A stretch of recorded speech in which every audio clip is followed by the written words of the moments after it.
বছরের রদ্রিকের জীবন বাঁচাতে মানবিক আবেদন। লিভারের জটিল রোগে আক্রান্ত ছোট্ট রদ্রিকের উন্নত চিকিৎসার জন্য প্রয়োজন বিপুল অর্থের। অসহায় পরিবারের পাশে দাঁড়ালেন বরজলা কেন্দ্রের বিধায়ক সুদীপ সরকার। সমাজের সকলের কাছে সাহায্যের আবেদন তার। মাত্র ৩ বছর বয়সেই কঠিন রোগের সঙ্গে লড়াই করছে আগরতলার অনঙ্গনগর বৈশ্যপাড়ার বাসিন্দা ছোট্ট রদ্রিক সরকার। দীর্ঘদিন ধরে লিভারের জটিল রোগে আক্রান্ত এই শিশুর চিকিৎসার জন্য ত্রিপুরার চিকিৎসকেরা সর্বোচ্চ চেষ্টা চালালেও শারীরিক অবস্থার উন্নতি না হওয়ায় তাকে উন্নত চিকিৎসার জন্য রাজ্যের বাইরে রেফার করা হয়েছে। চিকিৎসকদের মতে দ্রুত উন্নত চিকিৎসা শুরু করা অত্যন্ত জরুরি, কিন্তু শ্রমজীবী বাবা রাজীব সরকারের পরিবারের পক্ষে চিকিৎসার বিপুল ব্যয় বহন করা সম্ভব নয়। আর্থিক সংকটের কারণে চিকিৎসা শুরু করতে হিমশিম খাচ্ছে পরিবারটি। তাই এখন সমাজের সহৃদয় মানুষের সহযোগিতায় তাদের একমাত্র ভরসা। এই পরিস্থিতিতে পরিবারের পাশে দাঁড়িয়েছেন বরজলা কেন্দ্রের বিধায়ক সুদীপ সরকার। তিনি রদ্রিকের পরিবারের খাতে আর্থিক সহায়তা তুলে দেন এবং শিশুটির চিকিৎসার জন্য সর্বস্তরের মানুষের কাছে সহযোগিতার আবেদন জানান। সংবাদ মাধ্যমের সঙ্গে কথা বলতে গিয়ে বিধায়ক সুদীপ সরকার বলেন, একটি নিষ্পাপ শিশুর জীবন বাঁচাতে মানবিকতার দায়িত্ব থেকে সকলের এগিয়ে আসা উচিত। তিনি রাজ্যের পাশাপাশি রাজ্যের বাইরে বসবাসকারী সহৃদয় মানুষদেরও সামর্থ্য অনুযায়ী আর্থিক সহায়তার হাত বাড়িয়ে দেওয়ার আহ্বান জানান। একটি ছোট্ট সহযোগিতায় হয়তো ফিরিয়ে দিতে পারে ৩ বছরের রদ্রিকের হাসি, স্বপ্ন এবং নতুন করে বেঁচে থাকার সুযোগ। মানবিক উদ্যোগে বাঁচাতে পারে একটি নিষ্পাপ প্রাণ। জায়গাতে মূলত আসা হইল আমাদের অনঙ্গনগর বৈশ্যপাড়া রাজীব সরকার ছেলে 2 বছর 8 মাস, তার নাম হলো ঋত্বিক সরকার। তার লিভার সম্পূর্ণরূপে ড্যামেজ হয়ে গেছে। বিভিন্ন জায়গাতে বিভিন্ন আমাদের ত্রিপুরা রাজ্যের যারা এক্সপার্ট আছেন তাদেরকে দেখিয়েছেন, সেই জায়গা থেকেই রিপোর্টটা পেয়েছেন। লাস্ট অবধি জিবিতে গিয়েছেন, জিবি থেকে তাকে রেফার করে দিল্লি এইমস হাসপাতালে তাকে রেফার করা হয়েছে। তো অ্যাকচুয়ালি মানে সে সাধারণ শ্রমজীবী অংশের মানুষ, তার পক্ষে এত ব্যয়বহুল চিকিৎসা করা কোনো অবস্থাতেই সম্ভব না।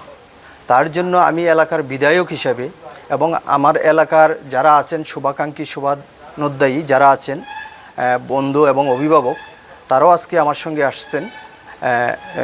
রাজীব সরকারের হাতে তার ছেলের চিকিৎসার জন্য কিছু অর্থরাশি তুলে দেই এবং পাশাপাশি আমার পক্ষ থেকে আবেদন থাকবে, যেমন তার ছেলের চিকিৎসার জন্য বিভিন্ন সামাজিক সংস্থা এবং ব্যক্তিগত উদ্যোগে যাতে এগিয়ে আসে, তার ছেলেকে চিকিৎসাটা যাতে সম্পূর্ণভাবে করতে পারে, অর্থনৈতিকভাবে সাহায্যের হাত বাড়িয়ে দেওয়ার জন্য। এবং পাশাপাশি আমি এটা বলবো, সোশ্যাল মিডিয়ার মাধ্যমে দেখতে পাচ্ছি আমাদের এলাকা এবং আমাদের ত্রিপুরা রাজ্যের বিভিন্ন জায়গার মধ্যে তারা বক্স নিয়ে কালেকশন করছেন বাজারে বাজারে। আমি তাদেরকে যে সব উদ্যোগ তারা নিয়েছেন এই বাচ্চাটার চিকিৎসার জন্য, তাদেরকে আপনাদের মিডিয়ার মাধ্যমে আমি অভিনন্দন জানাতে চাই।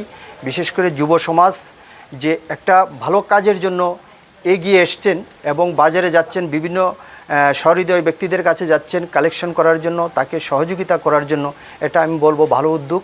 আগামী দিনেও যদি এই ধরনের কারোর সমস্যা আসে তাহলে যুব সমাজ যাতে এইভাবে এগিয়ে আসতে পারে, আমি তার জন্য তাদেরকে ধন্যবাদ জানাই। পাশাপাশি আরেকটা কথা বলতে চাই, আমাদের ত্রিপুরা রাজ্যের অনেক বিত্তবান ব্যক্তিরা আছেন, সহৃদয় ব্যক্তিরা আছেন, আমাদের দেশের আছেন এবং বিদেশের আছেন। আজকে আমার মাধ্যমে হয়তো আপনাদের সোশ্যাল মিডিয়া মাধ্যমে আমার বক্তব্য শুনে আমিও তাদের কাছে অনুরোধ রাখবো, আপনারাও রাজীব সরকারের ছেলে ঋত্বিক সরকারের চিকিৎসার জন্য হাত বাড়িয়ে দেবেন, এটাই আপনাদের কাছে আমার অনুরোধ।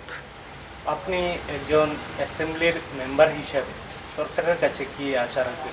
আমি এটাই বলবো, আমাদের রাজ্যের মাননীয় মুখ্যমন্ত্রী উনিও একজন ডাক্তার, আমি ওনার কাছে অনুরোধ রাখতে চাই আপনাদের মাধ্যমে, উনি রাজীব সরকারের পাশে দাঁড়িয়ে ওনার চিকিৎসার যে ব্যয় সেটাকে আমাদের রাজ্যের সরকারই সেটা নিতে পারে। আমি অনুরোধ রাখবো যে আজকে দিল্লি এইমস হসপিটালে যদি তার চিকিৎসা হয়, সেই ক্ষেত্রে আমাদের দেশের প্রধানমন্ত্রী এবং স্বাস্থ্যমন্ত্রীর সঙ্গে কথা বলে সেটাকে বিনামূল্যে করানো যায় কিনা, সেই ক্ষেত্রে আমার মনে হয় করানো যেতে পারে। সেটা উদ্যোগ নিলেই হয়তো সম্ভব হবে। আমি অনুরোধ রাখছি মাননীয় মুখ্যমন্ত্রীর কাছে, আপনারা সেটা উদ্যোগ নেন যাতে অসহায় ঋত্বিক সরকারকে যাতে বাঁচাতে পারে, সেই অনুরোধ রাখছি আমি। রিপোর্ট সংবাদ প্রতীক্ষা।